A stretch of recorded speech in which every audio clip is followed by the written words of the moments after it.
ರಾಧಾಕೃಷ್ಣ ಅಡಿಗ idli coffee ಪರಂಪರೆ ಪಯಣ.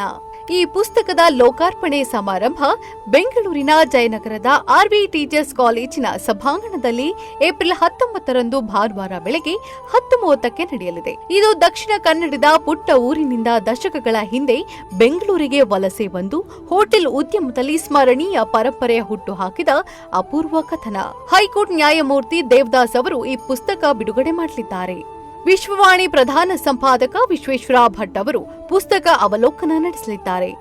ಗೃಹ ಸಚಿವ ಜಿ ಪರಮೇಶ್ವರ್, ಸಂಸದ ತೇಜಸ್ವಿ ಸೂರ್ಯ, ಶಾಸಕ ಉದಯ್ ಗರುಡಾಚಾರ್, ಖ್ಯಾತ ಹೋಮಿಯೋಪತಿ ತಜ್ಞ ಡಾಕ್ಟರ್ ಬಿಟಿ ರುದ್ರೇಶ್, ಬ್ರಾಹ್ಮಣರ ಕಾಫಿ ಬಾರ್ ಮಾಲೀಕರಾದ ರಾಧಾಕೃಷ್ಣ ಅಡಿಗ ಮತ್ತು ಗ್ರಂಥಕರ್ತ ವಿನಾಯಕ ಭಟ್ ತದ್ದಲಸೆ ಅವರು ಕಾರ್ಯಕ್ರಮದಲ್ಲಿ ಉಪಸ್ಥಿತರಿರಲಿದ್ದಾರೆ.